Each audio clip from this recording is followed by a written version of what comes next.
Come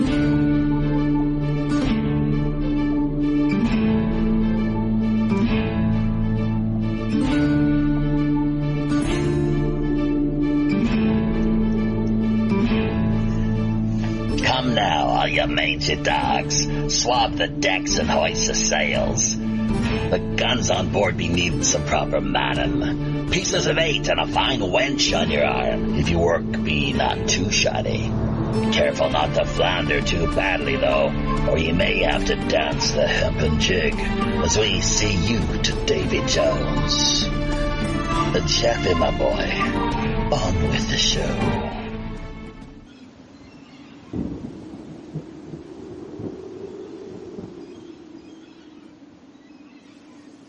Welcome everybody, friends, folks, foes, and fellow pirate mateys, to this week's edition of Pirate Radio Podcasts, episode number 165. I'm your host, as always, the Robin Hood's Chief Communications Officer, Jeffy Ryder. This week's special feature guest is none other than targeted individual Deserie Foley. She's the Assistant Director of PACTS International, People Against Covert Torture and Surveillance. PACTS International started in December 2015 when a group of concerned targeted individuals met in support of our freedom from covert electronic torture and harassment. If the idea of Wi-Fi and 5G technology doesn't bother you much now, it probably will by the end of the show. Before we turn our sights to Deserie, however, just a few internal matters we'd like to address to let all of our listeners know that they can drop by WPRPN.com at any time. Sign up is free. Get involved and engaged over there. Definitely one way to become a more active member of the pirate crew, of course. So along with that, our email, let's not forget, is pirateoneradio@protonmail.com. If you have any either guest or show ideas, that's the way to do it. We are all booked up for the rest of the year, of course. So we are now looking on building up our 2020 schedule, getting that in place. And already things are looking pretty exciting and interesting on that front. Minds.com as well too. We have a number of groups over there which are in need of moderation. We have friends as well too who are looking for moderators, people that have set up their own groups themselves. So be sure to reach out to us, Pirate Radio Network, over on Minds.com, or myself, simply Jeffy Ryder. Shoot me a PM, or us, rather, over via the main HQ headquarters channel, and we'll take things from there. If you'd like to support the show, patreon.com/WPRPN, subscribestar.com/WPRPN. Both work very well. That's one way of doing it as far as the pirate tip jar is concerned. The PayPal email address is the same as what we shared with you earlier, simply pirate1radio@protonmail.com. Minds.com tokens have actually been coming our way through a few individuals. I think Laurel Corvino was the most recent supporter she's reaching out in a big way. So huge word of thanks to her, of course. And other than that, encourage people, of course, to check out the FAQ page over on WPRPN.com. and the November schedule, of course. If you can't help us out in any other way, just simply take the old approach of liking, reminding, commenting, subscribing, that sort of thing. Keep us in your notification feed, and that's hugely appreciated, of course, especially a small up-and-coming enterprise such as ourselves. So, all right, without any further adieu, as the French say, hesitation or delay, I think it's about time that we did turn our sights to Deserie here, who has been waiting patiently on the sidelines, rather. I think we've got the Skype working there. We had just a few minutes ago. So if she's able to find her mute button, we should be Yes, I'm here. Off to the races. All righty. Well, that is great. So, well, hey, I'm really looking forward to this, as I'm sure are a number of our listeners and the two guys that we have join us here as well too. We've got Reverend Jim going to be keeping a pretty low profile this go round. He's going to be helping out though with co-production end of things and providing us with the ears and eyes that we don't have, obviously. So that's always appreciated. And then Scotty out there in Iowa, who formerly was of the same home state where you're currently residing, Arizona. We were just talking about that before we went live. You're not so far from Sedona. Nope, not at all. So, and quite what a town that is. How long have you been based out of that particular area? I live in a city called Surprise, Arizona, and I've probably been out here since 1999.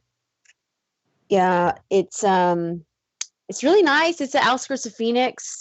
I live like close by a retirement city, so it's very kind of quiet where I live. But no, Sedona is absolutely beautiful. I go every chance I can get, probably like once every other month, because it is like very spiritual, and I like to go there and meditate. That's really like, it's like when I meditate there, it's like there's like so much more visions that you would get there than anywhere else that I've been to where I meditated. Well, thank you so much once again for joining us. We very much appreciate this and are so much looking forward to getting more into the meat of the matter, as it were, here as the story unfolds. Just right off the bat, I know this is something we were talking about once again just before going live. Kind of threw you for a bit of a curveball. Maybe you've come up with something in the meantime, and don't worry, we're not going to press you too hard on the whole business. But yeah, I guess you being a landlubber of sorts, that you don't really have too many pirate stories or pieces of trivia or anything to do with out of pop culture. I'm a horrible guest. No. I'm a horrible guest. Oh no. Yeah, actually, no. Actually, we get you dressed up in a nice pirate outfit, and I think our audience and crew would be more than happy. So to have you around. Maybe for Halloween I will, because Exactly. Yeah. But here's the thing. You could look at this whole business, the war on consciousness that was really the whole world. I'm not sure if you know about this or not, but the very word itself, government, does literally translate as mind control. And and thinking about that, how in instances such as yours and so many others, of course, too, at the whole multitude of different degrees, their consciousness is being hijacked. So you could say pirated by certain forces out there, and we ourselves are not these nefarious breed of digital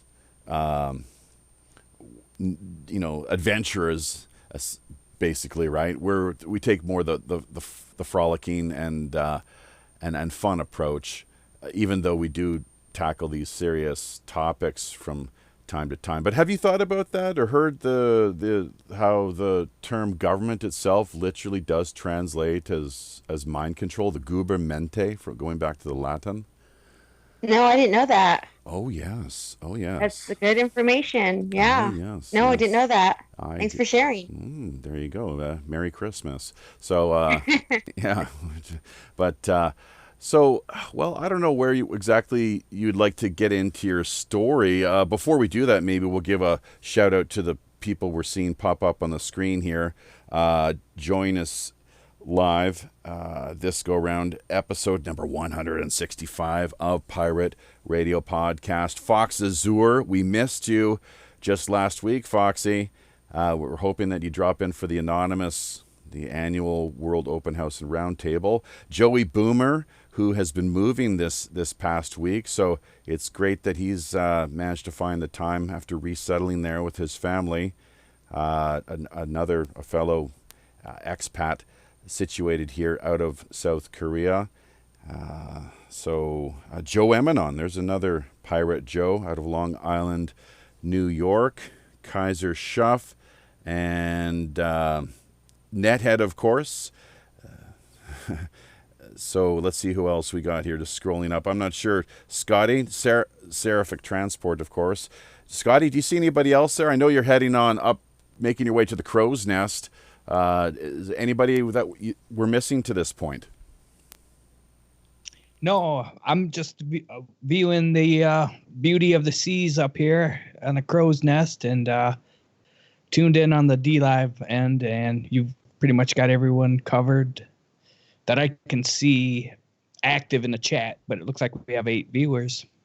Great. Well, on DLive, and then of course we are using the Restream technology, which manages to reach also YouTube and Fakebook, as I can't help but refer to the place. Nothing personal there, Deserie. We love you, or else we wouldn't have reached out to you. But hey, we got a lot to get into here, including the fact that with Scotty over there, who's now relocated to Iowa, but I mean, this whole Arizona connection, we're going to circle back to that probably a little later on down the road here after we get a chance to get into your personal story. But he's got a lot to offer with respect to this voice of God technology as well too. We put that feature show focusing on him and his personal experience and testimony, which was based right out of the very same region you currently find yourself, although you have not heard of this character, Gabrielle of Urantia. No. So, okay. Well, we'll get into that a little later on down the road once again. But in the meantime, where would you like to really kick things off here exactly? I guess if we were to back things up, and I guess the first question is, when did things first start for you on this level of you suspecting that your consciousness was being hacked? Okay, well, I think that my targeting started in 2012, but I have to start back. I'm going to go back to when I was a child because it plays a big part in why I was put into this program. I was born, I had always been a dreamer, meaning that I had these vivid dreams where I'm able to basically know I'm dreaming and do whatever I want just by thinking of it. I've spoken to like a lot of different beings in my dreams. I've experienced other lives in my dreams. Very, very vivid dreamer.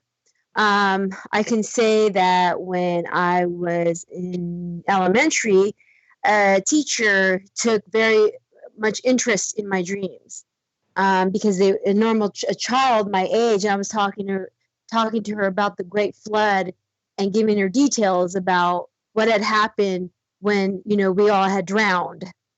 Okay, so I really didn't know what I was talking about, but I was just telling her about the dream, so she took an interest in me.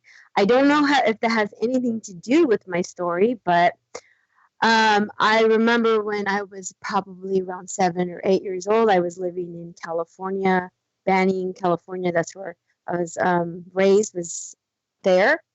I remember as a child, there was these 4 or 5 blue transparent beings that would come into my room. And I remember looking at them saying, "Who are you? You don't look like Jesus." That's what it was going through my head, was they didn't look like Jesus. They were paralyzed me, and but they were very loving. You can feel the love that they had, or I can feel the love that I had for them. And they would, tell me they love me and say that I agree to do this, and without, telling me this telepathically, that I agreed to do this. Of course, when they would leave, I would start screaming because I don't know what's happening. I don't know what's going on. My mom would come in and she knew that I, was gifted psychically. I mean, I'm not like a psychic where I can tell the future. I can't, there's just, it's another kind of psychic, like a intuitive empath. You could say that what I am, and also the dreams. Okay, so this continued, as I got older, and I remember having to like suppress it because it was weird, and I wasn't going to fit in with with everybody going to school, so I hid this stuff that was happening to me. And I had a normal childhood. I was a normal when I went to high school, everything was normal. I had nobody following me, nothing weird other than the spiritual experiences.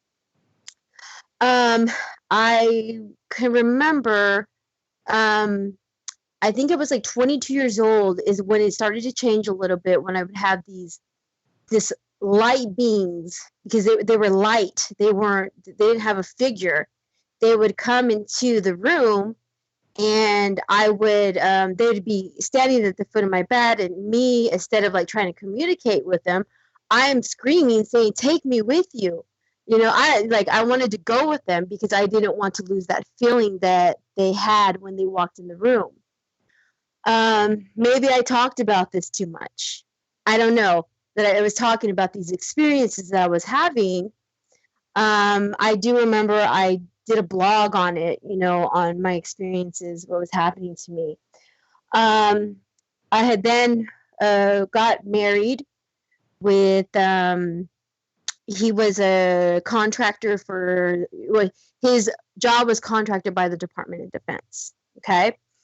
Got married with him, and we had a normal relationship, some weird things would happen. And one of the things that stand out, this was before my targeting, was I remember I had went over to this has happened 5 years before my targeting started. I went over to my best friend's house, and she was going to go out on a date, so I was going to go there to watch her kids. I took my kids with me as well. So we set up in the living room where we were going to have, we're going to watch TV, and we're all going to sleep in the living room. So all the kids are asleep, and I'm still awake. And then I heard something crawling. Something was crawling in the kitchen, like a person, but crawling on their hands and knees, like really fast. And I got up and looked, there's nothing there. And I'm like, forget this. I'm not going to listen to this. So I put my headphones on. Because I wasn't trying to hear it because it was scary. And then this entity punched me in the stomach. Okay. It had punched me in the stomach where I had like no air, and I was panicking. I was praying, and I was like saying, help me, because I didn't know how to fight against something I can't see. And then when I was doing this prayer, I started to notice that somebody was blowing into my mouth, and my lungs were being filled with air, which was really weird. Okay, so those are all the things there's a lot more, but I'm making that part short. Okay, so 2012, I would say the relationship between me and my ex were rocky.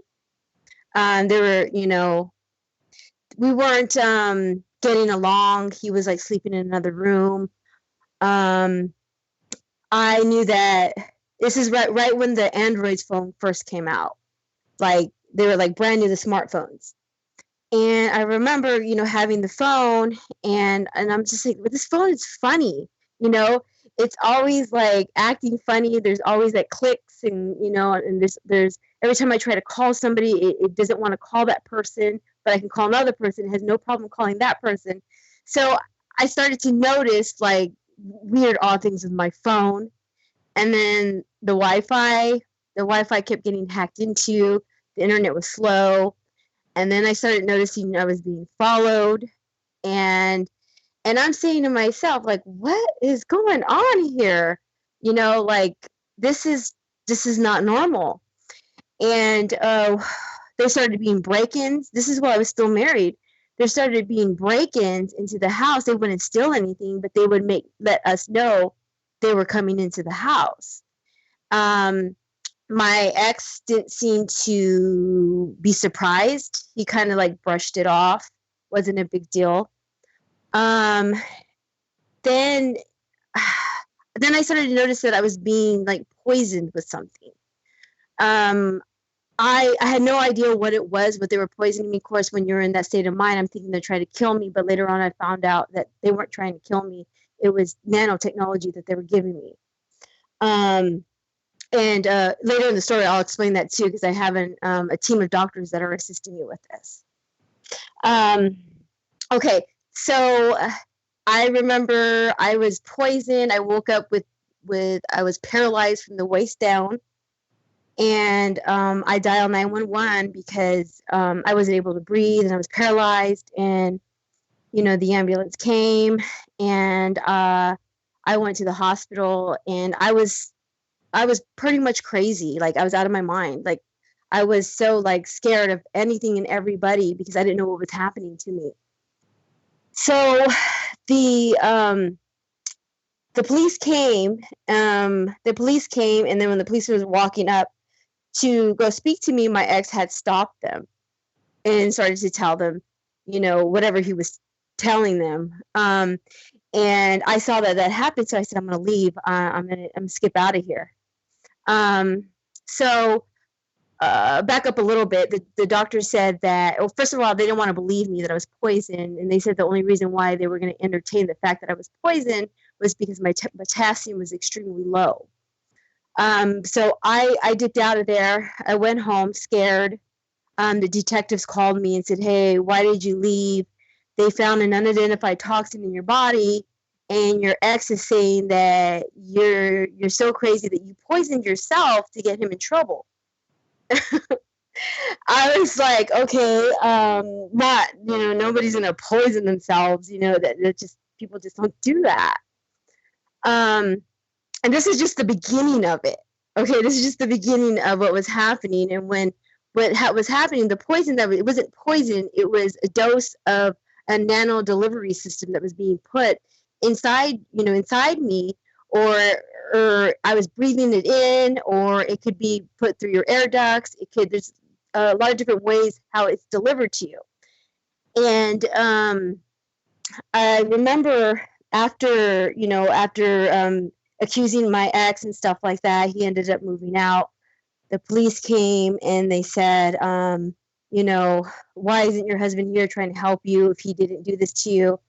And I was like, I don't know what's going on. And I remember that night, the night that happened, he was gone.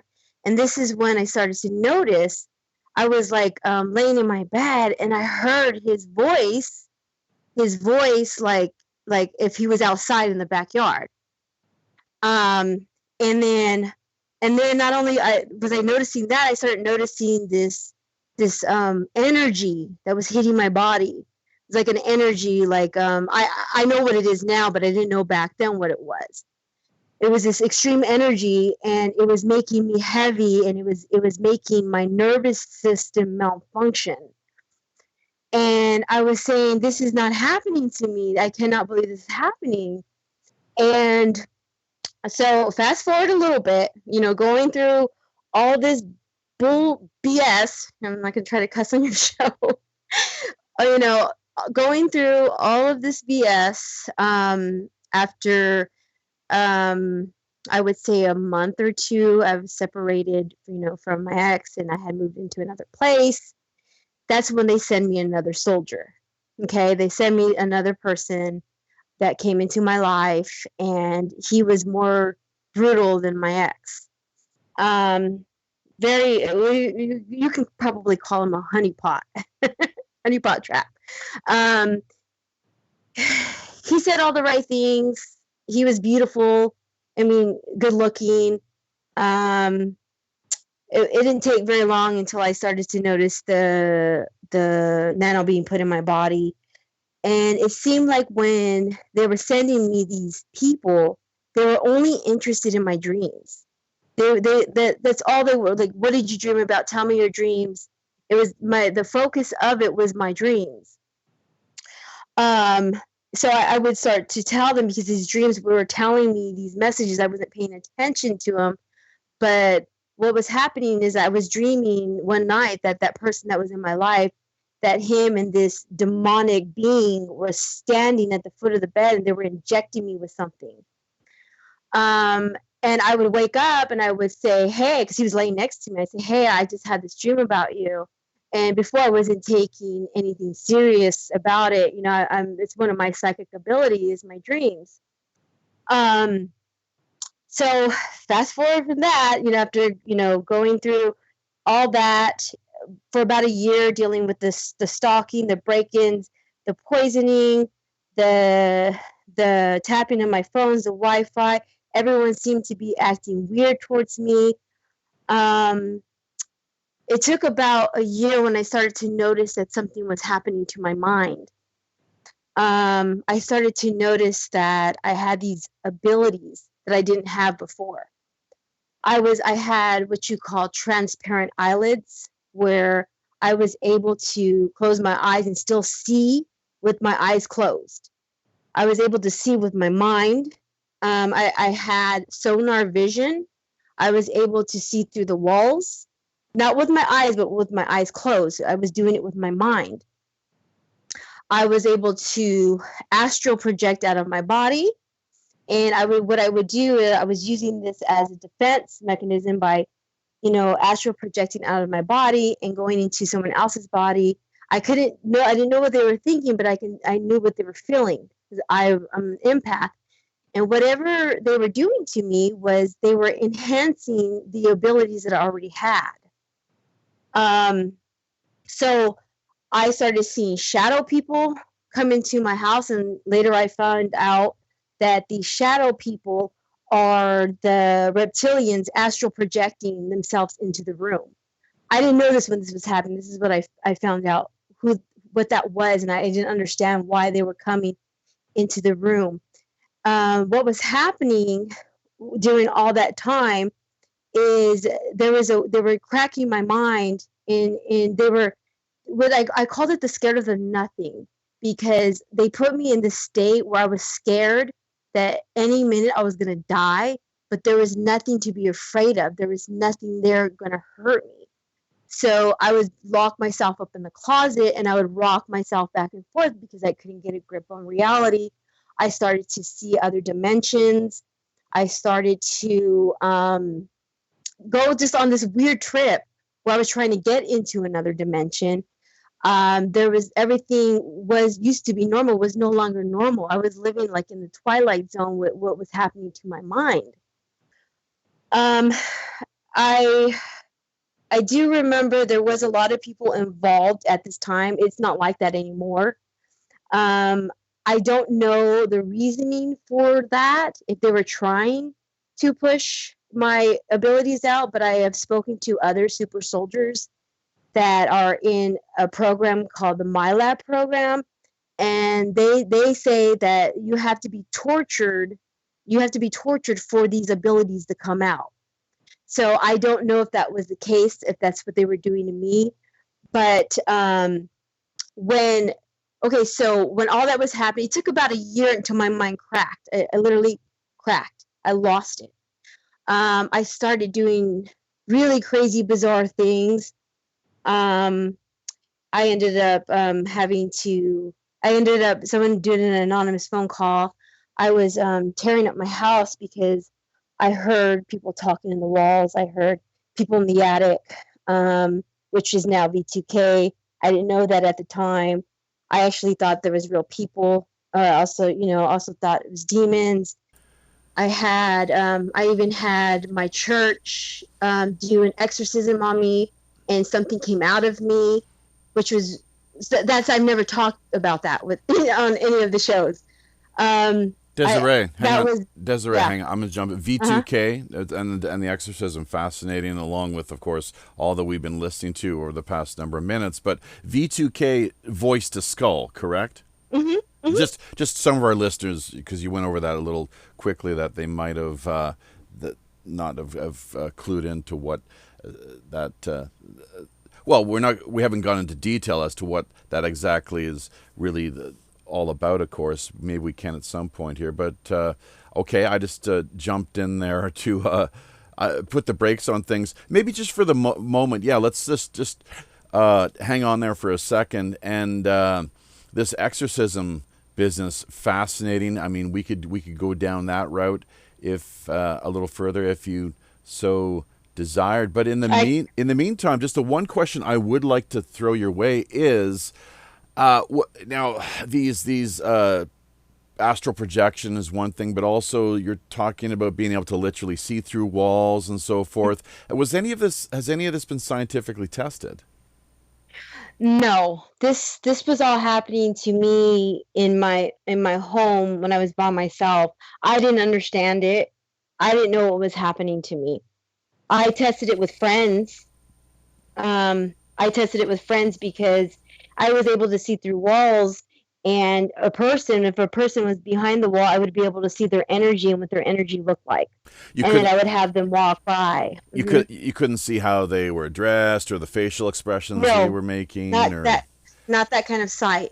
I saw the outlines of everything. It was black and gray. There were outlines. And then the person would be like a humanoid energy signature. And everyone had like some kind of different color, whatever frequency they had. So I remember in one person like that was like was targeting me.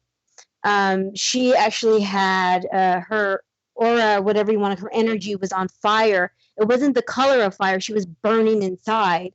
And then later I find out that means that she was being used as some sort of android. Is being controlled. That's what that meant. That's what that color meant. And then everybody had a different color. My daughter had pretty pink. My ex had green with fire around it. So I was doing this stuff. I was testing. I was having other people help me test it and have them walk by the walls, and then I would tell them when they're walking to test it because I didn't understand it. I hope that makes sense. I know it sounds so weird. No. That's what we have you here for, and I think I know I was expecting something along these lines. It's these are stories that some of our listeners, of course, are familiar with, and part of the reason why I would imagine a few people have definitely dropped by, tuned into this week's episode, show number 165 of Pirate Radio Podcasts, with our special feature guest of the week, targeted individual, Deserie Foley. I'm just going to actually take a look at what we have taking place out here. In fact, maybe we could ask somebody such as Scotty if he could jump in there, if he sees anything via the crow's nest as to any report he can draw to our attention, bring to our attention. Comments taking place out there, Scotty, that are really kind of piquing your interest, or you think that maybe we should address at this point? Yeah, Joey Boomer really enjoys you as a guest, Desiree, and was wondering when you were talking about some of the beings, when they come to visit, have you asked who they are and then ask why? Have you been able to interact that way? Yes, I know. I know who they are. it goes back to, I guess you can say that, having a regression done, finding out who they are. They're Andromedans. Well, how about that? So there's a tie-in here then with targeted individuals and some sort of extraterrestrial agenda is what we're, as far as connecting the dots here. Is this something that is all too common with TIs, or is it the exception rather than the rule? I haven't heard any other TIs experiencing this. The only people that I know that are experiencing this are the super soldiers. Okay, and of which they are mostly males, is the people that we would find in that category typically, from what I understand. What would you qualify then as exactly? I think empath was one of the things that you had brought up earlier, of course. Super soldier on a spiritual or psychic level, going all the way back to your childhood, your elementary school years. Do you think that perhaps you were marked from that stage of your life? And if so, is there any proof that you could provide, or what sort of case could you build in support of that being the case? I wish that I could. Yeah. This is so, way out there, and like I didn't understand it until, further in the story, there's some things that happened to me that made me go to a spiritual, route with all this. I was basically being pushed into this spirituality, but I was having a regression done, which was really awesome. What happened with that, if you guys, if anyone hasn't done it, you should do it. It's super awesome. What had happened with that was, I remember I was going to be hypnotized, or it's called an aura session. And I remember the whole day I had to work that day, and the whole day I kept seeing smoke, like spirits around my room. The spirits were like around my room, and I was just like, oh, this is so cool, because let me say this, not all this weird stuff happens to me. I have a job, a career. I'm an account manager for a temporary housing company, which I have a normal life, and I can, function in society. I don't have to talk about any of this stuff. I have to say that because I don't want to say like, oh, my life is just all kinds of weird stuff. But that day I was seeing a bunch of smoke, and I was like, oh my God, there's like spirits in my room. This is before the session. And then I remember when I was walking to go to the balcony, and then I'm walking back inside, and I had a feeling telling me to lift my arms up.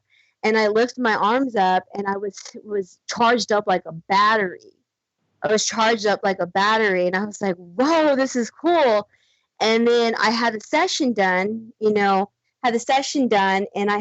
was channeling different beings through me, and I can say this, when this was happening to me, I was in space, meaning I was in back of my body, and I was seeing my body, and my body was talking. I'm watching it happen as I'm being held back.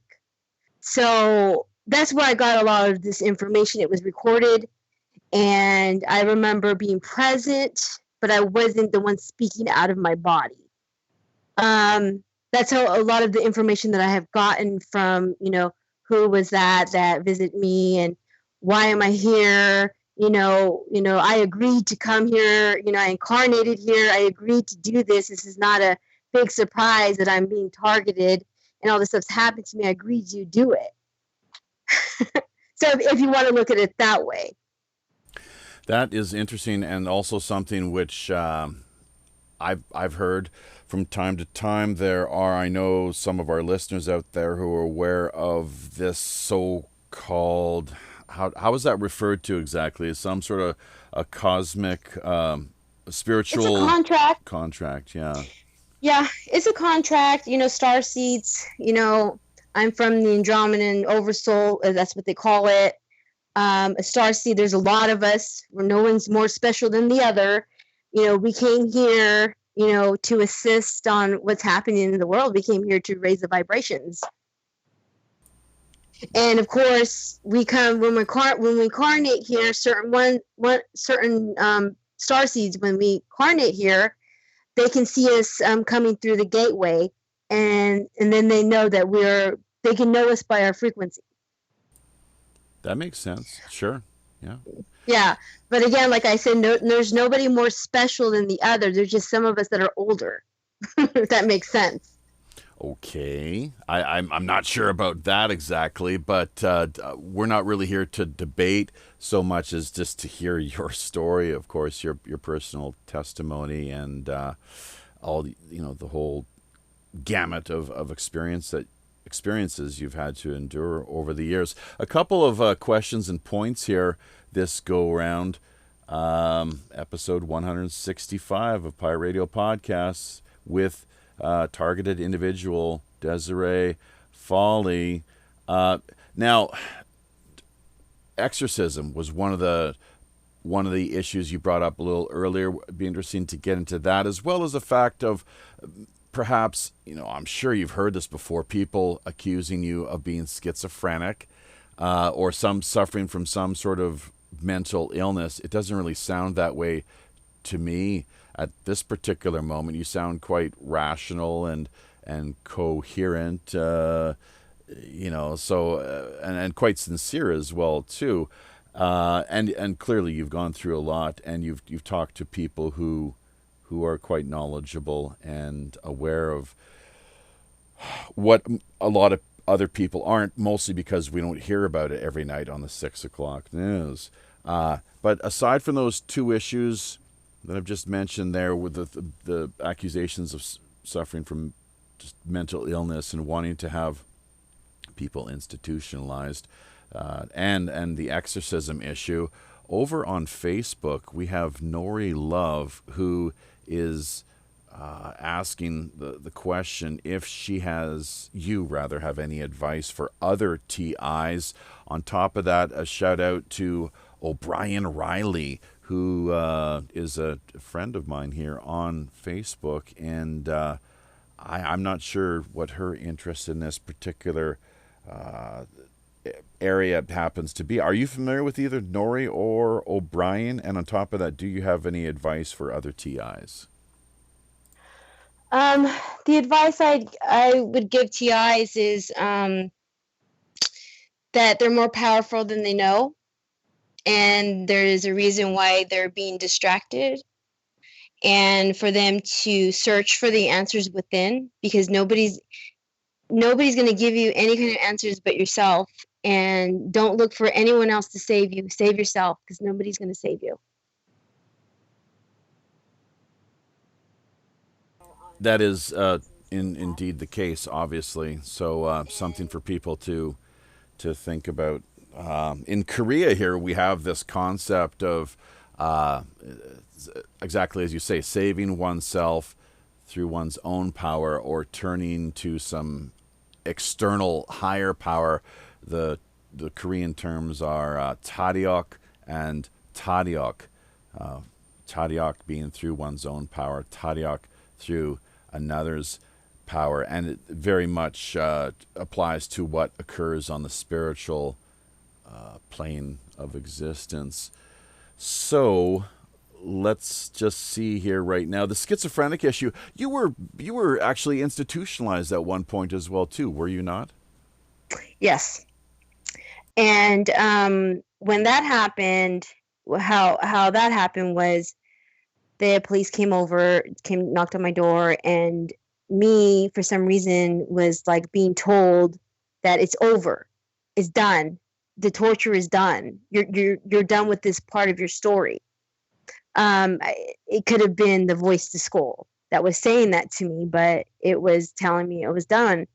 And then so the police came, and I I started telling them everything that was happening to me. Of course, they 5150 me. Went to this is the odd part. I went to the hospital, and then there was this guy that was standing at the hospital, and he had a black suit on, and he had a gun underneath his arm, which is not normal protocol for a security guard. He had a military, cut hair. He looked like he didn't even have a personality. He looked like it was like a blank slate. He grabs my arm, takes me into the room, just him and I. He opens up a file and asks me one question. He says, "What do you have to say about the government?" And I said, "I have nothing to say." And then he shut the file and he left. And then the doctors came in. Okay. So after all that happened, my targeting stopped for 3 years. Complete silence. No more targeting for 3 years. It started. Deserie, so hang on. It sounds like somebody was concerned that you might have something to say about the government, which, as I laid out just a few minutes earlier, the term itself does literally mean mind control. We talk about it here on the show from time to time. And my question, the one I can't help but ask myself, is, well, who controls my mind? Is it do I, or is it somebody else? And when I do find certain thoughts arising, with meditative practices, I'm not sure if you're a big meditator or not, but yes, we become aware of, like, okay, in the Buddhist tradition, it's what's known as monkey mind. And I can't help but ask myself, well, where is this coming from, this nonsense? And it tends to die down and subside after that. Once you put it, for me, my experience is, once you put the nonsense in the spotlight, it wants to kind of run and hide almost. It doesn't like being exposed, I guess, is what you could say. So that's my experience. But this guy so it was interesting that you said, I have no thoughts or no opinion regarding government whatsoever. He closed his book, walked away, and then things moved on from there. Why don't you continue, if you would, then, please? Okay. So after he did that, then the doctors came in, and one of the doctors asked me something. He said, "Was there really people on your walls?" He goes, "Because you hear about those human trafficking." He tells me that. And I'm looking at him like, well, you're trying to figure out why that guy was in here talking to me. Okay. That's what I said that. But I was like, okay, I'm not a stupid girl. I decided to say nothing ever happened. I was going through something. I was no longer believing any of that. Like, I was cured, and I was actually happy in the hospital because I wasn't scared. I was like, interacting with the people. I was playing games. I was going to meetings. I was like happy because I was no longer being scared. I wasn't scared. And the doctors, they kept me in there for 3 weeks. The doctors is like, well, clearly there's nothing wrong with you. We're going to go ahead and change where you're not going to be petitioned. We're going to change it to you voluntarily walked in. I was like, great, and I left. I remember leaving there. I ended up getting evicted from my house because of the damage that I did. I was ended up having to move with my parents in Tucson, Arizona. Then the targeting completely stopped for 3 years, target free.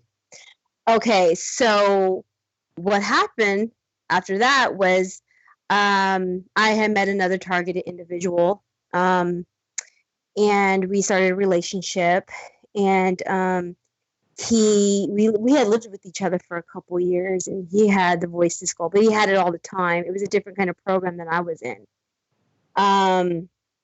He ended up, I would say, in October of 2016, he ended up losing his mind. And he ended up killing himself. After he had committed suicide, then my targeting had maybe about 4 months after it. I just remember that it started when I remember I was crying, because he just passed away, and I wasn't able to fall asleep. And then I'm crying like on the couch, and I'm dozing off because I hadn't slept for like 24 hours. I was dozing off on the couch, and then I got like a text message with my phone, but it wasn't really happening. And it was how do you say it? It was like a dream. It was like a dream, a vision, whatever you want to call it. And it said something like, Deserie, I'm not dead, come and find me. And then I woke up and looked at my phone. It wasn't there, and I'm like, oh man, here it goes again. So maybe 4 months after that, then I noticed that I saw somebody from my past. Somebody came back into my life from my past, and I've always been suspicious of him, but I gave him the benefit of the doubt because I'm like, I thought everybody was involved, and clearly that's not the case. Comes in my life. The day that I'm with him, I get poisoned. But this time is different because guess what? I know a lot of people. I know a lot of doctors. I know I've been working with people that are high-ranking officers in the military. Like, this person had no idea what he was getting himself into. I always wanted to know what they were giving me, because when they inject you with this with this poison, whatever you want to call it, it's a nano delivery system, and it bloats up from the injection site, and you start getting shooting pain going through your lymph nodes. So I called a doctor that I know. She's a toxicologist. She specializes in nanotechnology. She actually used to work for the military and counterintelligence. She's now helping the TIs. So I had told her what had happened. She told me, okay, get some of your hair, pull it out, send it to me. I sent it to her lab, sent it to her. It came back with positive for different kinds of nano that was in my body, along with other drugs that works with the nano to build semiconductors in the body. And also, there was also radiation too that they were putting inside me. It was radiation that works with the semiconductors.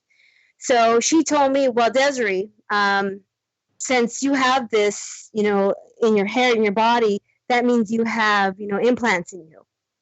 I need you to go get scanned. So I made the arrangements to go get scanned. I had to go fly to another state to get this test done. Was taken underground in a bank where a bank vault was to minimize the frequencies. And what he would do is he would scan the frequencies 2 days.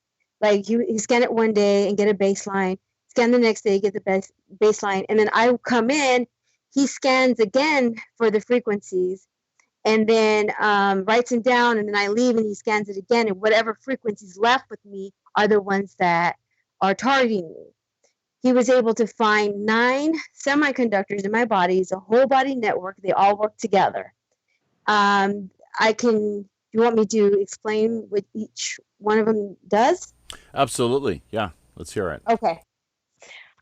So, this is what the doctor's saying. I'm not coming up with, this information. These are the doctors. These are the experts that are telling me this. I have one on top of my head, which controls or monitors my behavior. I have one in my neck. That's the one that reads my thoughts. Because when you're thinking and you're not using your mouth and you're thinking, it still sends signals to your throat. Okay, so that's why that there's one there in my throat. There's several. I would say most of them are behind my ears. I have one in my back that hooks up to the central of my nervous system. I have one above my heart that monitors my heart rate. I have one above my my lower stomach that monitors my toxins that I take in, and I have one in my foot, which is my tracker. When I was scanned for all this, that not only were they able to capture the frequencies, they were able to tell me who owns the frequencies. And I signed a non-disclosure agreement with my doctor, so I can't say who's doing this to me, but you get an idea, right? Go ahead. Let's hear it. No, I signed a non-disclosure agreement where I can't there's certain sensitive things that I can't say. But you get an idea of who's doing this to me, right? Well, sure, of course, yeah. If Okay. like I would be willing military. People talk about the secret space program, and there's so many covert programs that most people have no idea of course. So I think that's where the direction we'd be looking. But continue, please. Yes. So, and there's also one. It was one of the military branches.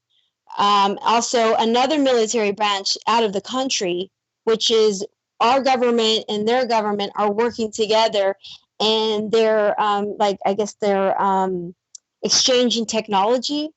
And what's happening is that our government owns my frequency to my chips or whatever you want to call it, and they can sell your frequency to someone else, and it's basically like human trafficking. You're being used like a guinea pig is my impression. Is that not the case? What's going on here exactly? The bigger picture.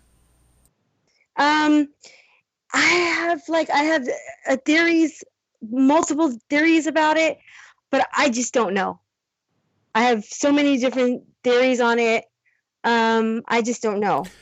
And there was another frequency that we found that was owned by a corporation that is making chips for phones. I know the name of it, but I can't say it. Their logo is merging humans with AIs. Oh God, yeah, this is one of the issues that we get into here from time to time. This what I refer to as a faux singularity, because my take on things is that we are born out of the singularity and we return into it when we die. That what is taking place currently is an attempt to impose a false sense of reality, I guess, like almost like a virtual reality through technological what is known as psychotronic means, I believe, or cybernetics and so forth. And yeah, so merging people the way they're so glued to their, come on folks, we gotta break out of the trance. Smart technology, stop it, it's not smart. Okay, ask yourself this: smart for who? Spy technology, absolutely. I mean, that's a central component to things. So, but go ahead. There is more that you're going to share. Okay, so I would say after I went on the spiritual journey after my boyfriend had passed away, and then the targeting started, and I was trying to figure out why we're here. Try to understand consciousness. And then what happened was, I don't know if I'm skipping ahead. I have such a long story, but I remember I was laying in my bed, and I started to see a hologram or a projection. It wasn't in my mind. I can see it with my eyes, and it was in my covers. So it was some kind of hologram. And I had already started researching Corey Good, because he was talking about, my story is not like his, but he talks about the government being able to intensify abilities, and they target people that have these abilities. Okay. And I didn't hear anybody in my community talking about this. So I'm like, okay, I need to listen to what this guy has to say. So I'm laying in my bed. I started seeing these holograms of this person in my covers, and he was talking with this other man. He had like beige khaki pants, white shirt, in his 70s, and they're having this conversation. I'm looking at them and I'm saying, is this mind control? Because this is making me want to follow him more. Does that make sense? Like somebody somewhere was giving me this clue to follow this guy. And I started like looking more into his story, and I was like, wow, this is very interesting, intriguing. And it resonates with me. It resonates with me what he's gone through because of all of the bizarre things that I have gone through. Not that I've ever was in the secret space program, but whatever's happening to me is they're trying to convince me that I was by the dreams. I keep having dreams of being off planet, different beings. Implanting false memories. We've heard that one before, haven't we? How implanting of false memories. Are you familiar with that? Yeah, they're not memories, they're dreams. Okay, but are they? Yeah. But see, even since you were a child, you're talking about like past life. Yes. And this is when it seems we are most sensitive and capable of recalling these things from past lives. We hear countless stories of children.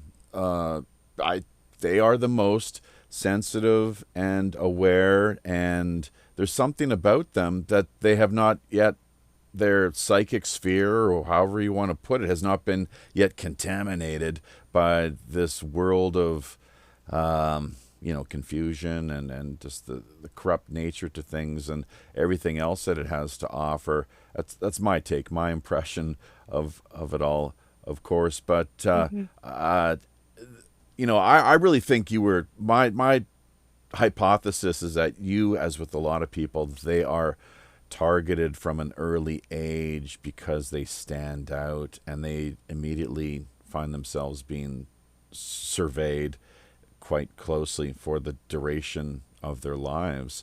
But yeah, this implantation of false memories or false consciousness goes hand in hand with the hijacking of consciousness and the faux singularity, the attempt to bring that about. It seems like so many people are falling for. I kind of jumped in there and cut you off a little bit, but before, and apologies for doing that. I've unfortunately got to, as host, from time to time, have to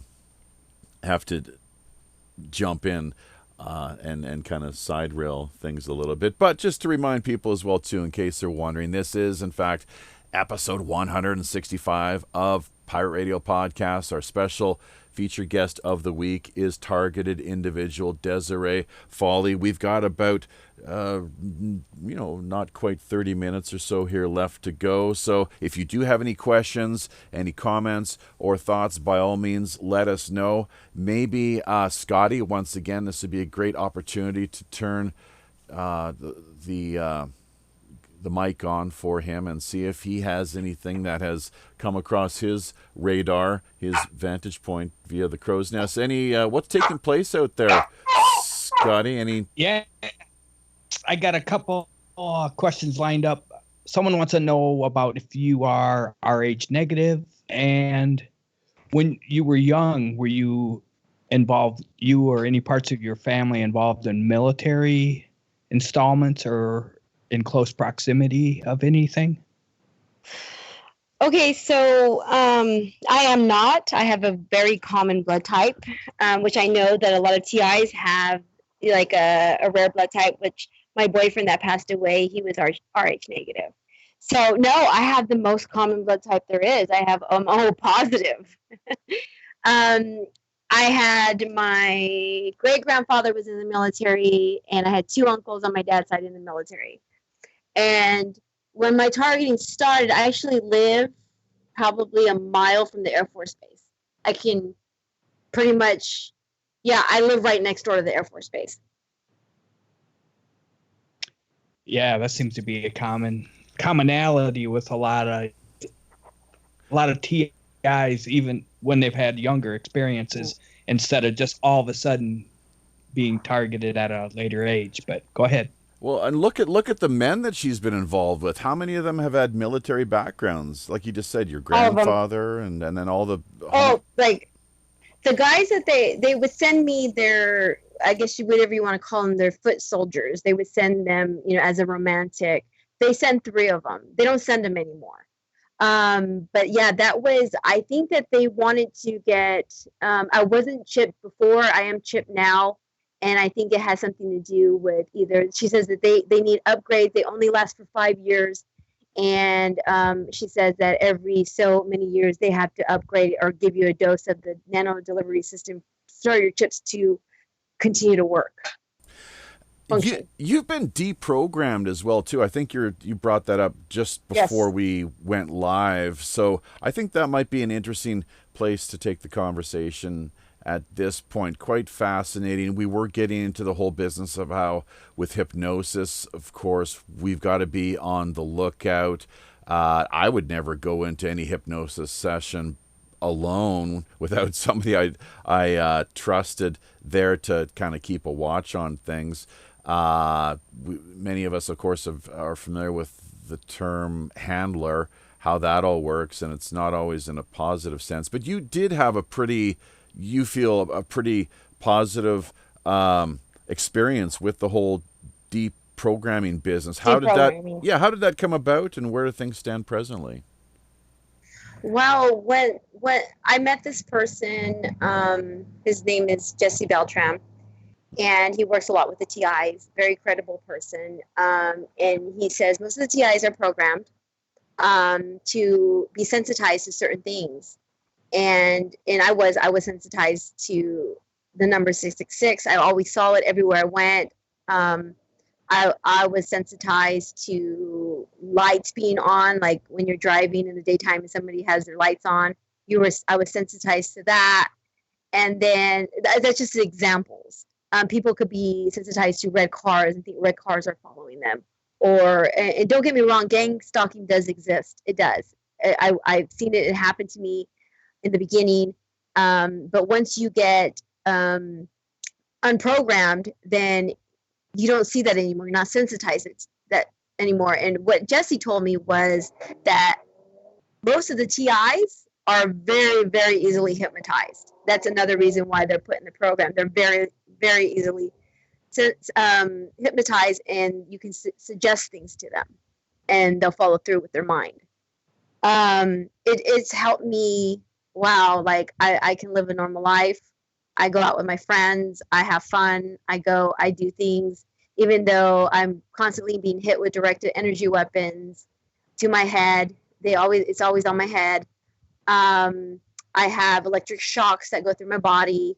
They were trying to diagnose me with lupus. I have a nervous system problem now, probably because of all the technology that's been on me. But once I did this programming, it changed my life. I was like, I'm no longer going to be a slave to the system and be one of those Debbie Downers where nobody wants to talk to you. And it changed me. You'd have to find somebody that you trust to have it done to you. Somebody that did it is a light worker. She did do my regression, and she helped me out, and I was a completely different person after that.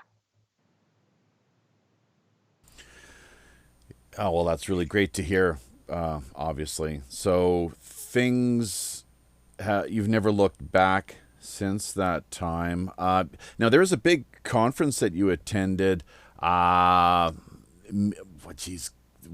In fact, you had the chance to meet the guys from Edge of Wonder. That was where one of the first places I actually saw you. And then I'm not sure how it worked with Facebook, but I knew that we wanted to get you on the show mostly because you haven't been overly exposed to this point. And that's typically the people that we look to have join us here as guests, or the more up and coming underground, lesser known type personalities with these amazing stories to share.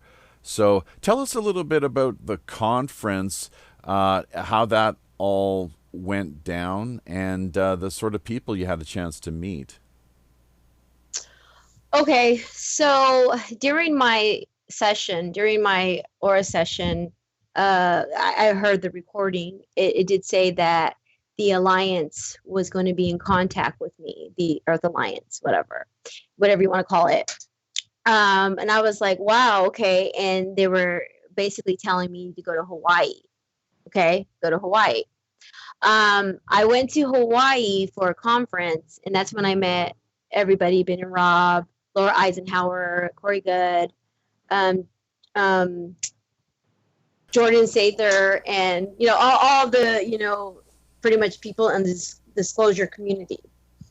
I went there. I talked to them and told them what was going on. I have a stack of evidence, so it's not just me saying this stuff's happened to me. I have evidence that I am in this program. I have semiconductors in my body, and so I spoke to them, told them that I was an assistant director and I help other people that are going through this.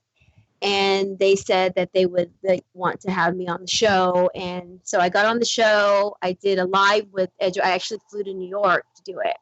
And I got to go to the studio and do the live. And then after that, I went to another conference. It was called the Dimensions of Disclosure. And the Edge of Wonder crew had told me that they're making a documentary about the secret space program, about SRA, which is the satanic ritual abuse, suppressed technology, mind control, and human trafficking. And I was going to be in all 5 documentaries. And it hasn't aired yet. It's hopefully it airs soon. I'm waiting for it to air. But so I'm being exposed in that way. So I kind of tagged on, but it was almost like a knowing that I needed to do this. Yeah, it's time for you, I guess, to make a appearance out on a wider platform and reach a wider audience with your story, which... how many others have you managed then to meet? The networking end of things must be amazing, of course. You find, as you say, the Earth Battalion, or just the fellow light workers, I guess is one way of referring to folks out there with, I'm not sure if these are people who self-identify as star seeds or have some connection to the Andromedan galaxy. That you must have met a lot of people with a similar type vibration, shall we say? Yes. And I didn't know anything about any of this stuff. Maybe about a year ago, when I started following Corey, and they were talking about the Law of One. And I decided that I was going to, read. Actually, I didn't read it. I listened to an audio. And I listened to the whole thing of the Law of One. And then I remember when I finished it, it was like an activation letting me know.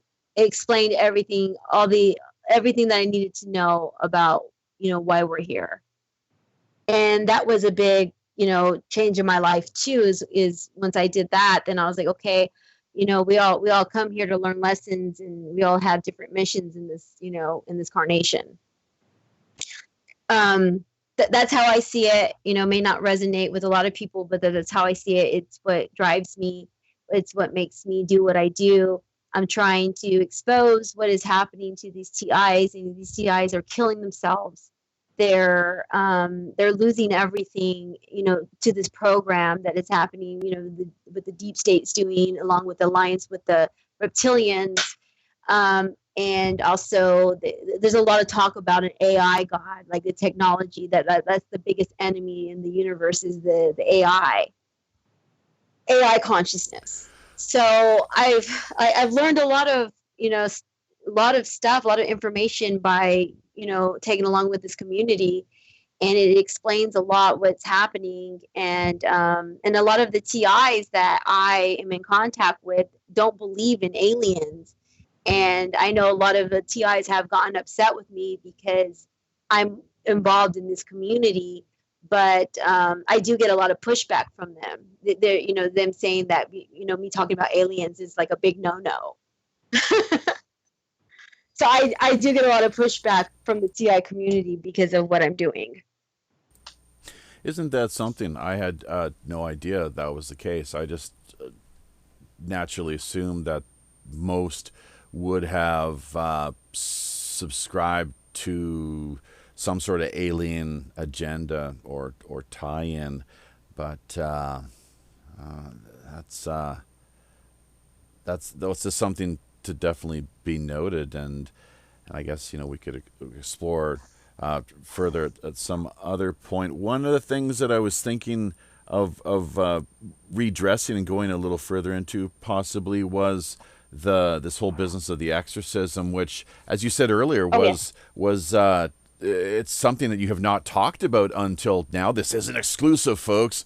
Breaking news. We often, we are an independent underground guerrilla type news outlet. So yeah, let's hear it in a little more detail. Okay. So when all this targeting was happening, when the shadow people were coming in, there were, obviously what was happening was like almost like a haunting, where my crucifixes were coming off the walls. I was very religious, because they play religion on me. It's very religious. I'm spiritual now, but it was very religious. And they were waking me up in the middle of the night and having me read Revelations, different parts of the Bible. It has something to do with Revelations.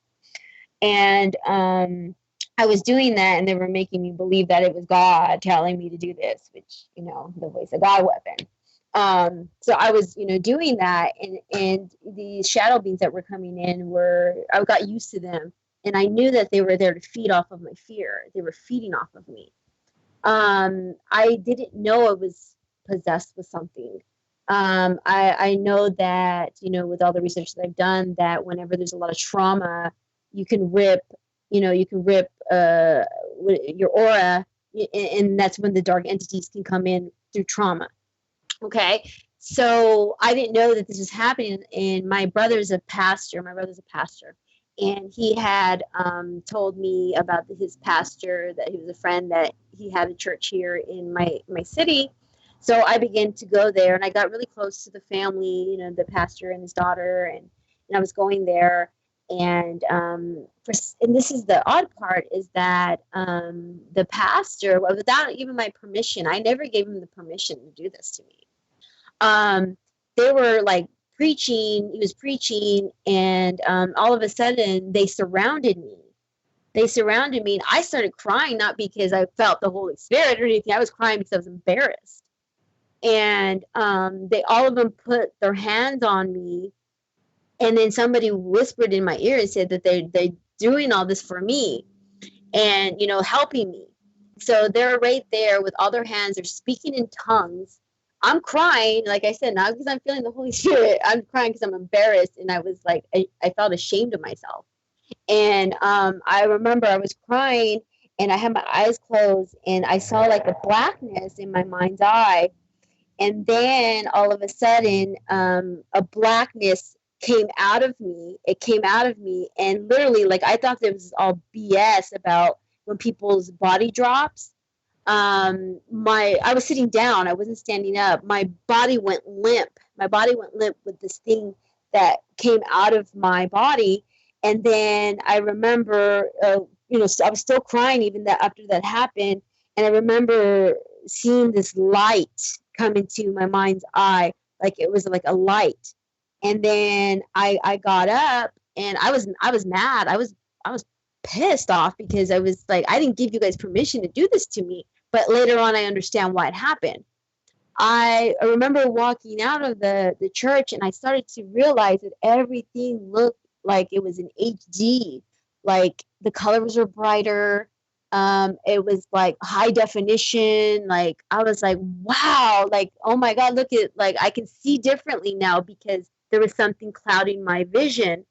And then I went back to my house, and I remember going into my house, and whatever left my body was waiting for me at the house.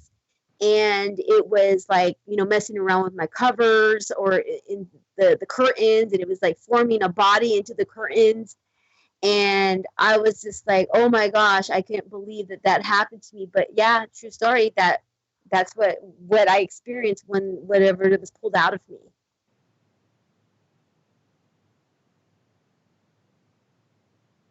Isn't that something? So, I myself am a believer in the idea that we do indeed possess a spiritual quality, and it's not easy to get your head wrapped around it necessarily, but whether you want to call it light or energy or a soul or what have you. But like I was saying earlier, I do believe that we come from the source, and we are a part of the singularity, and we live our lives here, maybe in accordance with what you have laid out, this spiritual type contract, and then we return back to into nothingness, really, the great void and mystery.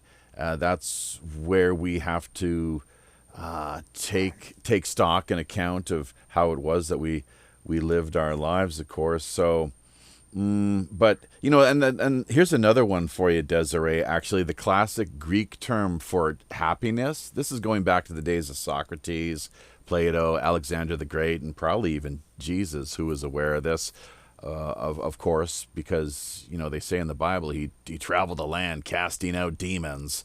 That the word for happiness in this classic Koine Greek is eudaimonia, the good demon within, literally. So that's something I like to think about, and would encourage maybe others to investigate and reflect upon as well. I think it's a powerful concept, as is this business of government, of course, too, and who's calling the shots, essentially. Why many of us here aboard the Robin Hood, the members of the pirate crew, prefer to take a largely autonomous approach to living our lives outside of where we have to engage in battle, of course, and rally together as a team. So, well, we've got about another 10 minutes here or so, and we haven't had a chance yet to hear from Reverend Jim. He's actually he hasn't got his speakers, or I'm sorry, he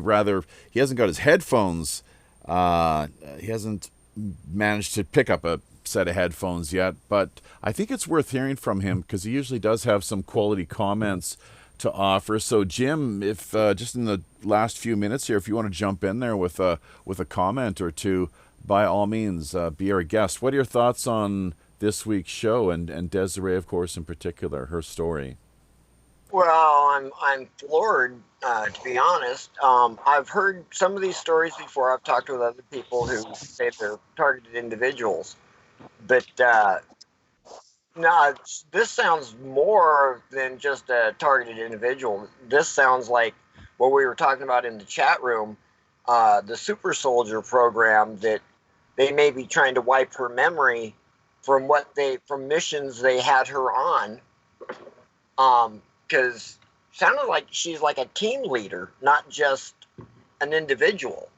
But yeah, this is way beyond my expertise or real experience. So I'm floored, and going to have to go over more of her videos. Actually, yeah, and that is something that we just did today ourselves. We subscribed to you, Deserie. We didn't realize you had a YouTube channel. We only managed to, in the lead up to the show, pick up your Facebook and, of course, I know what we need to talk about. PACTS, of course. We need to get into a little more detail as far as the history of PACTS, your role within things. Reverend Jim just talked about your team leadership, as it were, and this is something that we're clearly seeing demonstrated within the context of PACTS. Just before we go there, however, let's remind people to check out the show description area with the links that we do have in place via YouTube, and definitely one way people can stay in contact with Deserie. But yeah, let's hear it then. The history of PACTS, and you're the assistant director, as far as I understand. Is that not the case? Yes, I'm the assistant director. Well, PACTS hasn't been around that long. It started in 2015, but before it was PACTS, it was called FFCHS, which stands for Freedom from Covert Surveillance, something like that. Something like that. I wasn't involved in that that nonprofit. I came in later, actually, when that nonprofit went down, and the director was looking to do, looking to bring on a new nonprofit. I got involved with that. I actually applied, for the job, and I got it, and I've been working with them since 2015. And I would say my main job that I do more than anything is I network. I'm really good at networking. As far as exposing, coming up with different contacts. Everyone seems to have a different role in our board members. We all come together and we work together. We have, weekly board meetings. We're always coming up with different projects, different ideas on how we're going to fight this. You care to share any of your strategies or ways that you do approach things then, or is that all top secret? Well, we have several projects that we're working on. Some things that I can't talk about, just for our reasons.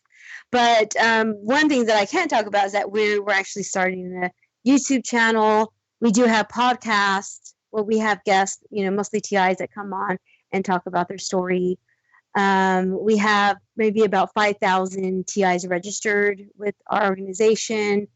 And let me see, there's, we have several projects going on. I just can't really talk about it. Well, Nori Love, of course, was one of the people who earlier asked if you had any suggestions or advice for fellow TIs. She's someone that we have interviewed in the past, so is a definite individual that we'd very much recommend for a potential interview over on your network and your new project that you have. You're working on getting off the ground over there, of course. So did you say 5,000 members to this point? Yes. 5,000. Wow. Those are just the registered. There's a lot of people that don't register with us because they're paranoid. Yeah. Well, here's the thing. Let me ask you this too, because there's got to be cases where in screening people out, you come across cases where clearly the individual needs perhaps to be medicated rather than, being a genuine, authentic case example of someone who is being targeted by this via this exotic technology. If you follow what I'm saying, like some people are, or maybe you don't see things in this way, but my personal take on the whole business is that there are some people who definitely. Well, yes, schizophrenia does exist. You can tell. You can tell. I have a lot of experience with this when somebody's talking to me and they can explain something in a way only a TI can explain it, then I know that they're really being targeted. But if you can't explain to me how V2K sounds because you can't explain it, and I can explain it if you guys want to hear it. V2K, it bounces off of sound, okay? So if you have a fan on or the water's running, the voices get louder, okay? And that's a big indication when somebody's telling. I'll ask them, does it get louder when you do this? And there's two different kinds. There's called the audio spotlight, where they can beam voices to you, but they can't read your thoughts. You can actually buy it off the internet. It's called audio spotlight. And then there's the actual real V2K, where they have locked onto your brain frequency, and they're able to send voices to your mind and then read your mind back because they're reading your brain frequencies. So there's two different types. But if someone can explain to me about the technology, I'll know that they're a TI. And I had some people come and say these things, and I would ask these questions, and it wasn't lining up. But I'm not the one to say it's not happening to you. Does that make sense? Like, I'm not the one to say that. It's not my part. I'm here to help the people that it's happening to. And yes, a lot of them have jumped on the bandwagon with us. which it makes it hard because this program is made to mimic schizophrenia. That the perfect crime. It would, yeah, exactly, be very difficult to detect and to diagnose what exactly is occurring. I'm sure there are so many, and that's what I've said for the longest time. Just imagine over the years the number of people who have been institutionalized. They go around claiming the government is putting voices in my head. We've all heard these stories, of course. And lo and behold, as things turn out, yes, the technology is there, the patents exist, and it seems on a covert level, at least, the programs are in place. So it's quite problematic, of course, how we're able to distinguish, and how all too often I can't help but think and feel terrible for the people who are currently institutionalized. They've been locked up, they're innocent, and they are being targeted in the worst sense, of the word, the worst possible way, unfortunately. So voice to skull technology, that is a big one, of course. And 5G, Wi-Fi, as I call it, Wi-Fi, yes, and hopefully others will pick up on this over time as well too. Maybe they already do, but yeah, Wi-Fi, and the 5G technology. There are people out there who say it's of no consequence, really. It's not a big deal. Nothing to see here, folks. Just enjoy your entertainment and work on getting along, dealing with your lives as best you can. But there people such as ourselves who say, well, wait a minute, there's more to things than what we're being told here. What's your take on the whole Wi-Fi technology as well as 5G? And I'm assuming that you feel it is quite dangerous, that there are risks that it presents and poses that more people need to know about. What have you heard exactly? Well, I did hear from, different people in the disclosure community that it's going to be just like where they're able to beam the voices in mind control. I mean, they're already doing that now, but that's what I heard that's going to be used for. It's pretty scary, and I think it's the last attempt that the deep state is doing to have control. It is disturbing and quite frightening indeed. So, well, I'm not sure if we've covered everything that you'd hope we would be able to address this week. Scotty, maybe one more. Turn the mic over to you here and see if there's any just final thoughts or comments. I know there's been a lot of engagement here out via the interwebs, as it were, once again, as we managed to employ the restream technology, hitting Facebook, YouTube, and DLIVE. I think we've had around a little more than 20 or so people altogether join us here live. Of course, there's a lot of engagement that we get later on down the road via BitChute, and that's something that we always look forward to. It's amazing the traction we're getting over there compared to YouTube. I really think that there's something to be said for that. So having a lot of fun with BitChute. But what sort of events do you have coming up? Anything on the horizon that you'd like our listeners to know about? Like you said, of course, this project that you and your colleagues are working on getting off the ground with the podcast and so forth. You have membership of around 5,000 or so approximately at this particular moment, targeted individuals, some of them being a little too paranoid to really want to become overly engaged. But anything more than that you'd like to let our listeners in on? We don't have anything planned. I mean, I'm working with the TI community. I'm also working with the disclosure community. I know that I'm waiting for those documentaries to come out, and I'm going to start putting myself out there, talking about PACTS more, different projects that we're working on right now. It's to be determined. I can't really talk about it, but right now what I can talk about is our podcast is about to come up. It's going to be a visual one. It's going to be done either by Zoom or Skype. So that's to look forward to that.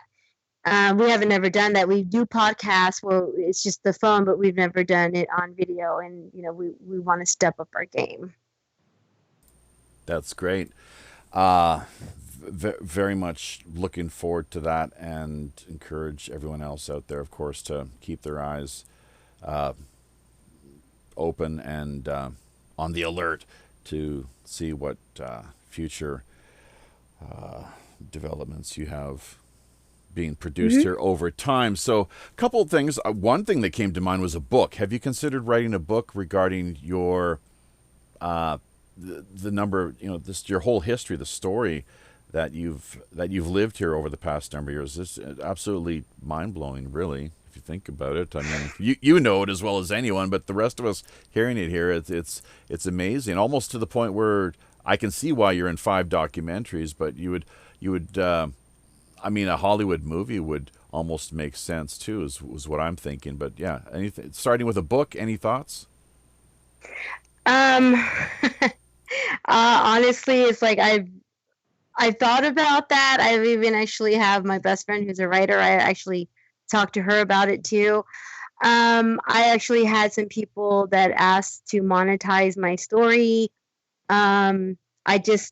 Right now it's like I've been so busy because I have a daughter that I see every other weekend. I get to see her every other weekend. And then I have a job that I work 40, 50 hours a week. And then I'm doing my nonprofit. It's like, where would I find the time to do that? But it's definitely on my mind.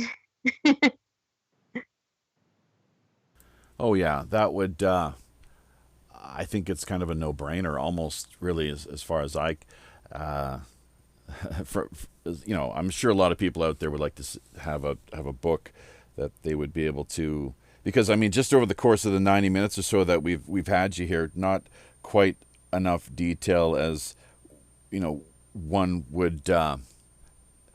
There's just so much more that could really be shared, I'm sure. The final note or question really here, I as I recall, you brought up, I think in one or two of your previous interviews that you have done to this point out there via YouTube and so forth, that this ringing in the ears that so many of us experience. Some people are led to believe, oh, this is a spiritual experience I'm having. The celestial beings are communing with me. There's this sense of at one-ment, as it were, which if you think about it, the word is atonement, but which is fine. I kind of enjoy that concept myself personally, but at the same time, I think your take on things is a little different, to the point where you think that it's maybe not so much a spiritual experience or the celestial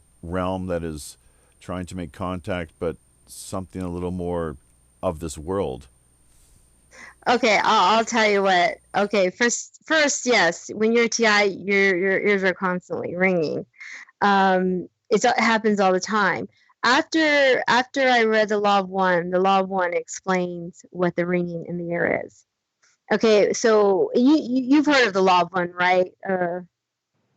Yeah, sure. Okay. Absolutely. Yeah. Go ahead.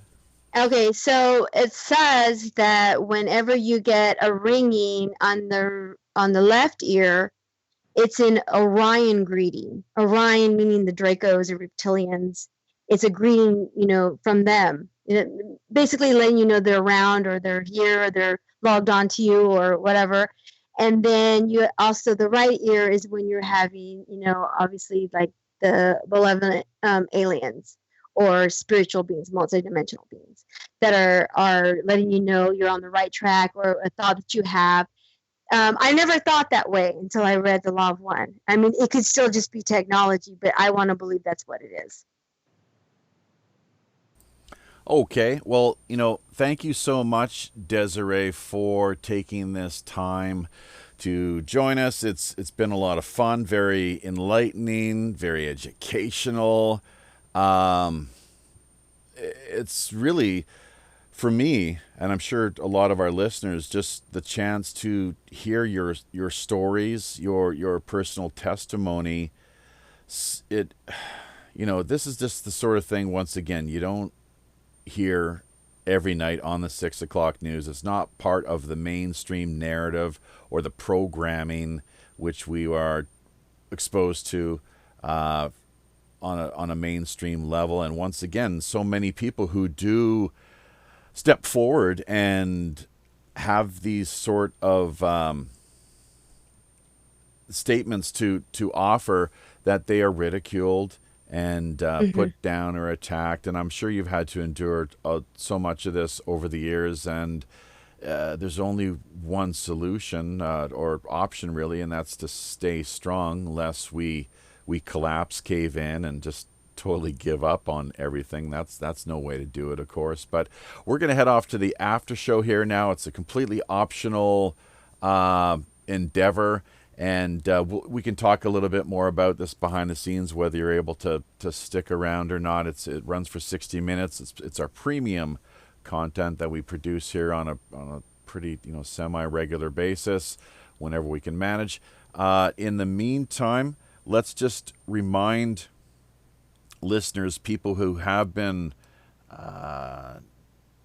engaging us here, adding their comments to the live stream. We have been talking this week, episode 165, with targeted individual Deserie Foley, Assistant Director to PACTS International, People Against Covert Torture and Surveillance. PACTS International started in December 2015 when a group of concerned targeted individuals met in support of our freedom from covert electronic torture and harassment. If the idea of Wi-Fi and 5G technology doesn't bother you much now, it probably will by the end of the show, which is exactly where we are now. Deserie, we do have all your links in the show description area. Once again, just any further places that you can direct people's attention. We have the PACTS link there, and your Facebook, as well as the YouTube channel. Anything more that you'd like to say as we put this one to bed? No, that's it. And just thank you for allowing me on your show, or inviting me on your show. I am going to run. Actually, my best friend's here. She's been waiting for me to get off the phone. So I'm going to have to get off the phone. And it's kind of late here, too. You've been doing this all through your phone. Well, that's great, because we've had a pretty decent quality signal the whole time. So thank you so much. We really do appreciate your time, and we look forward to getting this out onto BitChute in particular, and working to further promote your cause and your story. So thank you, Deserie. All the best, and happy sailing. All right. Well, thank you. Thanks for having me on. There we go. So, yes, indeed, Deserie Foley, targeted individual, featured guest of this week's show, episode number 165 of Pirate Radio Podcasts.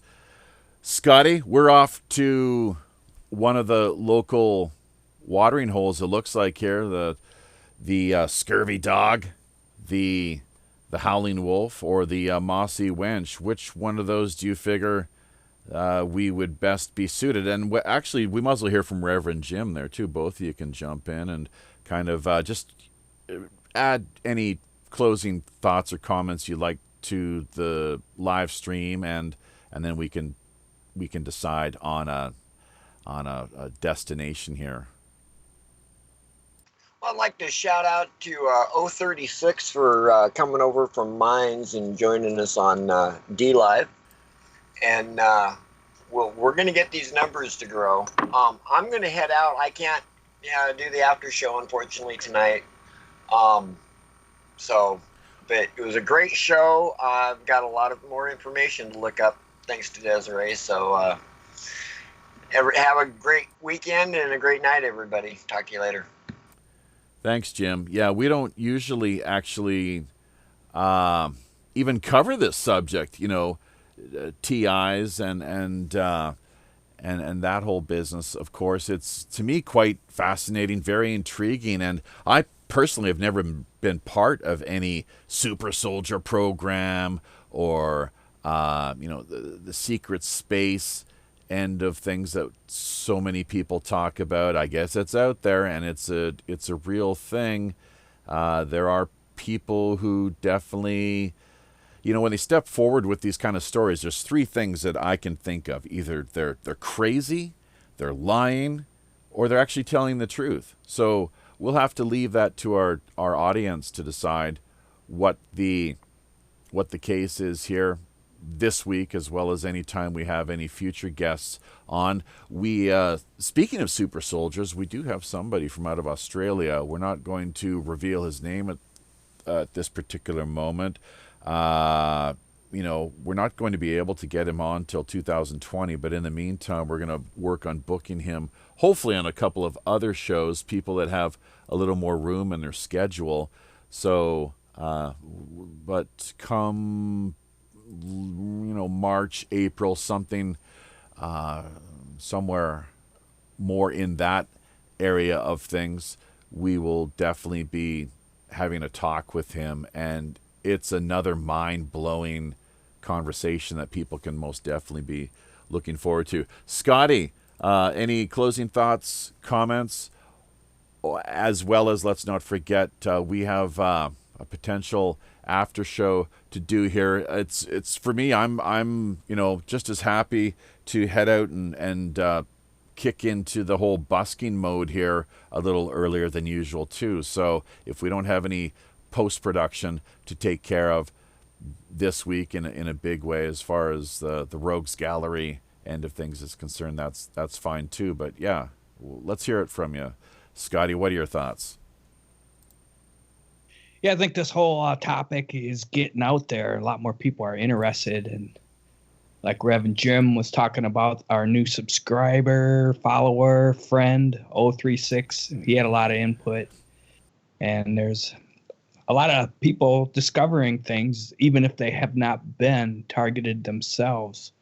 And it's such a complicated mess because there are many perpetrators, there are many capabilities within these technologies that they're using, and there's many agendas, sub-projects, and it's really confusing. And even when it's happening to people, it's confusing, and they got to put the pieces, the puzzle together for their own situation, their life, their story.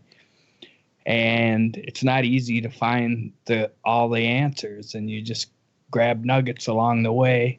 And when you don't have it happening to you, but you might be in a close circle of this happening, and you're searching for answers, you find things here and there, but you really don't know exactly what is what. And people who've never been around it, but are just discovering, people's stories, Desiree on here speaking boldly, bravely, personal story that's, pretty, has some sensitive information in it. And all these TIs that have come out and spoken, it's starting to make it real for people that would normally used to laugh about tinfoil hats. And a lot of stuff is coming out in the opening. But there is the counter disinformation agents that are littering up this topic deep and wide. So, the enemy is at large, and just connect with similar minded people. Treat your enemy with love. People that don't agree with you or you don't agree with them, don't fight, don't divide, come together, find a common area, or just don't talk about certain topics that get you going. And we got to figure out and unify and figure out exactly how we can combat these negative energies and perpetrators trying to take over the world. You know, the one issue which really blows my mind, of course, too, is the amount of the black budget, the trillions of dollars in America is one example. And to think that's the only place you find this occurring is a little simple-minded, of course. But the trillions of dollars, it seems now, which the Pentagon accounting department just seems to have no idea of where all that money has gone. And why more people are not completely up in arms and outraged, I have no idea. At the same time, once again, to think that other nations, South Korea, Canada, China, Australia, it really doesn't matter. Any place you look on the globe, on on the world map, that it's similar deal. Basically, look at the way the Panama Papers went. So we heard about them for a while. All the offshore shell companies, the immense, ridiculous levels of wealth being hidden by these corrupt people at the highest levels. And I mean, that's just the tip of the iceberg, really. It didn't last long, though, as far as being an issue in the media.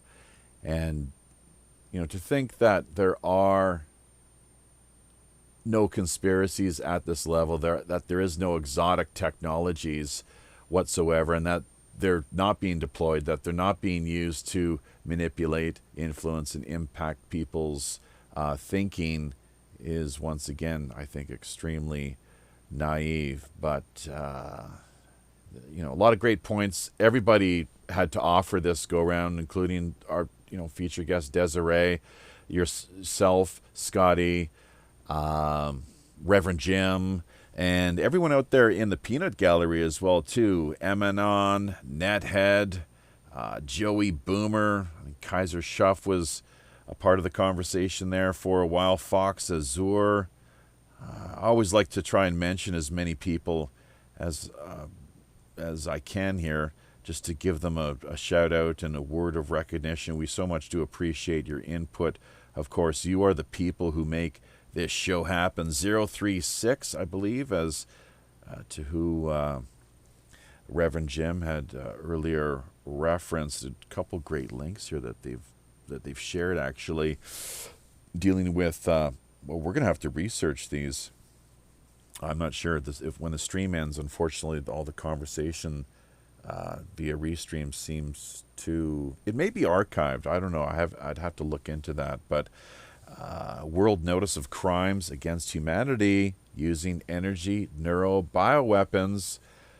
The conversation needs to begin, and we're more than happy to be a part of that, even just at the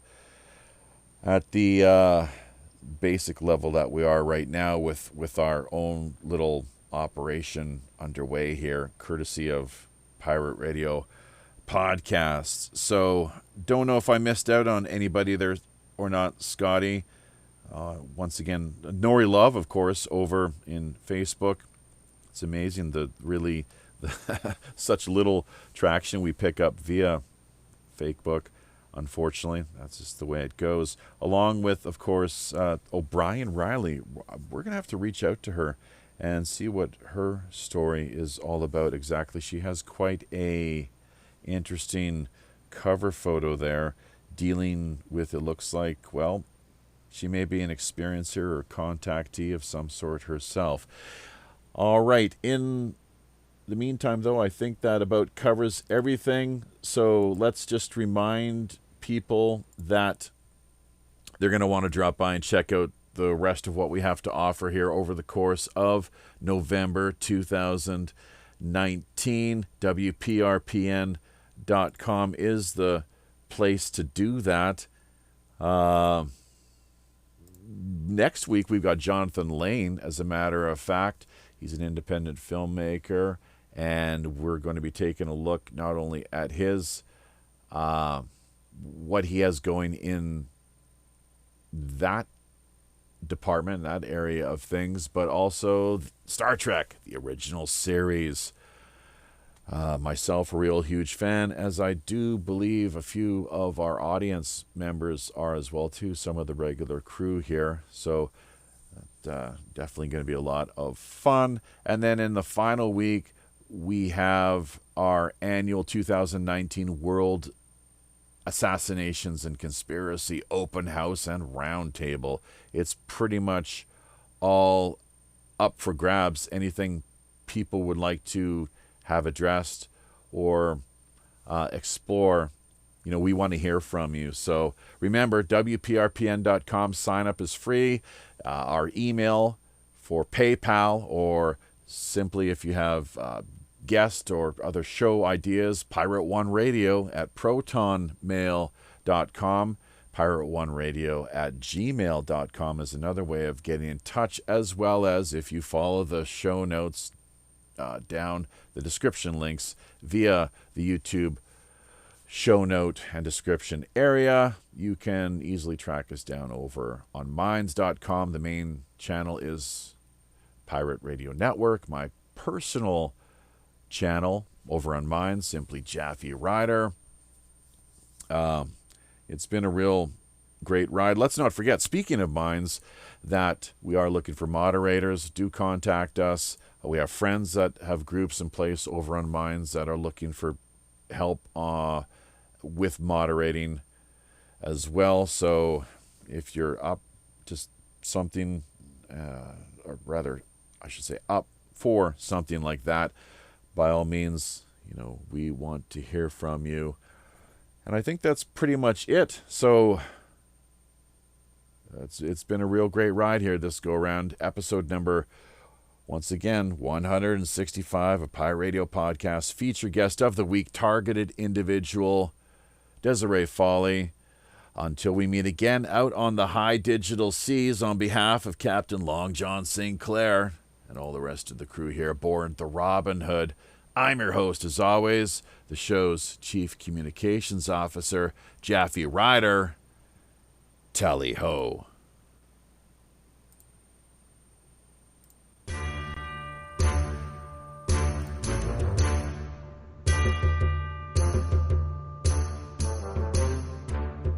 I know. There we be. Having carefully looked over each of our navigation panel instruments, checking every level, switch, dial, cable, knob, and pulley, by all accounts and indications, we indeed see it's time, once again, to drop anchor inside Mystic Bay. Draw an end to yet another week of World Pirate Radio Live.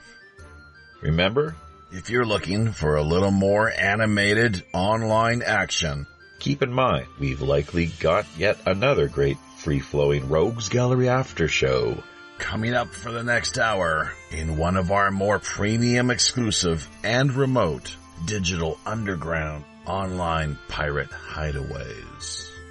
Also, if you yourself have a new, novel, intriguing, or otherwise underreported idea, unique individual, or pressing item in mind, be sure to either drop us a line directly over on WPRPN.com or fire us a quick email via pirateoneradio@gmail.com.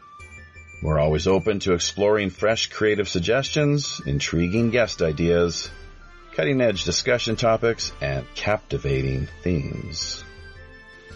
WPRPN.com network subdomain links are also now available.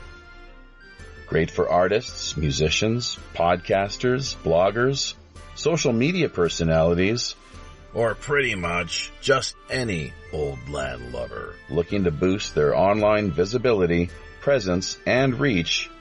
Basic personal profile accounts can be launched for just $60 per year. Staking your claim now helps not only strengthen you and the network, we're also looking out for the little guy. That's right, folks. As much as half of all WPRPN's profits are redirected right back into the hands of the people who really need it most. community charity. After all, we are the Robin Hood. You can further embark on your own personal pirate journey by either liking, sharing, commenting on, subscribing to, or just following us via virtually any mainstream social media platform, including Twitter, Facebook, Google+, or Minds.com. So don't forget to become engaged. Until we meet again out on the high digital seas, I'm your host as always, the ship's Chief Communications Officer, Jaffe Ryder. Tally-ho.